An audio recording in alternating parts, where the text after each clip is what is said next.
Today I'm going to use up the rest of these apples. I will turn it into a nice mixed berry jam. Okay, at this point, cover your apples with water until they're just covered. A little bit more water in it. Yeah. So, and if you want to make mixed berry jelly, then you would put your berries in at the same time as this. So I am going to make mine into a jam with the apple jelly base, but you can do it either way.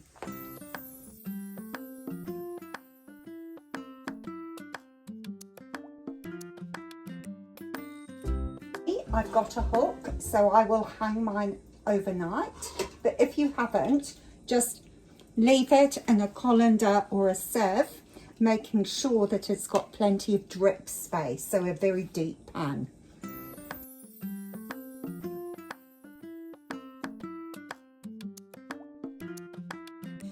Okay, the bag of apples been dripping overnight, so I've got the juice here. First thing I'm going to do is put my berries on to heat up and defrost. Meanwhile, we're going to measure apple juice that's been draining overnight.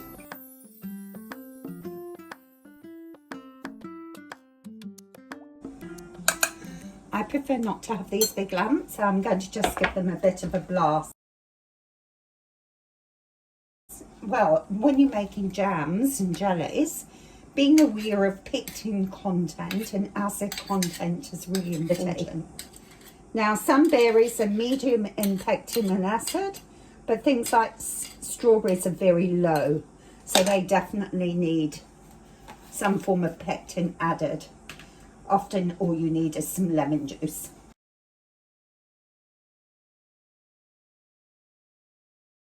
Add a couple of tablespoons of lemon, and that is for the acidity. So let's get the sugar in there.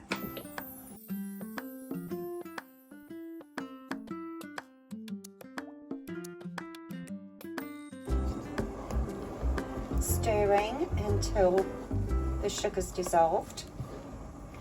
Then reduce the temperature so that it stays at a rolling boil, but doesn't boil too much that it boils over. Meanwhile, waste not, want not, we've got all this apple in this bag.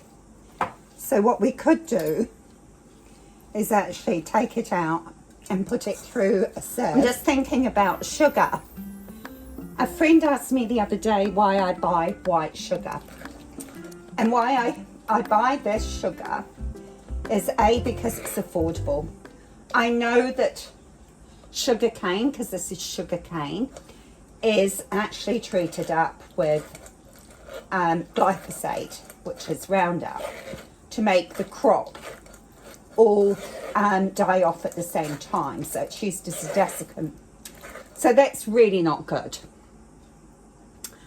However, sugar cane at the moment, this is from Australia, is not GMO. So that's got one bonus. A lot of the sugar is produced from sugar beet.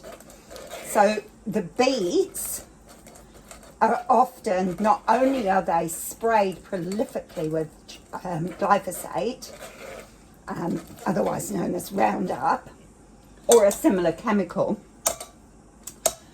most sugar beets are actually genetically modified. Wouldn't it be awesome if all our food was nutrient dense and devoid of all these toxins? Watch your jam carefully, because you don't want it boiling over. So you can do jobs in the kitchen, but just keep glancing at it. If you have a thermometer, then you can check with your thermometer whether it's coming up to setting point. Can you see how the line stays? And it's got quite drippy. So that will be a good set. Can you see all the scum that's around the edge of the jam? I'm going to just skim that out before I go any further, I'm going to just add that knob of butter and stir it in. Okay, so time to bottle up.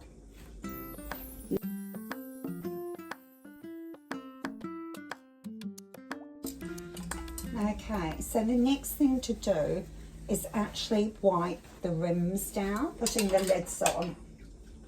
Now with jam and jellies, you don't need to have the push button lids. Any lid is fine.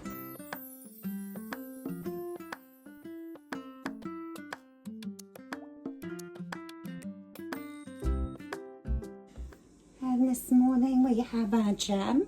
I'm going to open this one first because it's not quite full.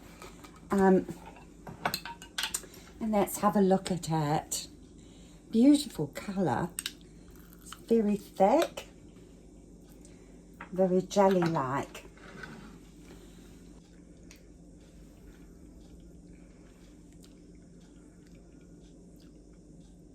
Delicious. Absolutely delicious. And such a good way of using Windfall Apples jam. The only downside to this jam is the fact that I've used white sugar that's been highly processed. Organic sugar is far superior because it hasn't been sprayed with Roundup or paraquat. They use paraquat a lot as well to desiccate it. So it does make you wonder whether we should be eating anything with white sugar. Anyway, that's it for me today. Sorry that went on a bit of a lecture there, didn't it? But it does really concern me about what's in our food. I nearly forgot to show you my apple, the stewed apple that came out of the bag. So it is definitely worth sieving it through, because that's actually quite a lot, isn't it? And add a bit of sweetener like honey, maybe some cinnamon. Use in whatever way you would like. Have a great day. Thanks for watching.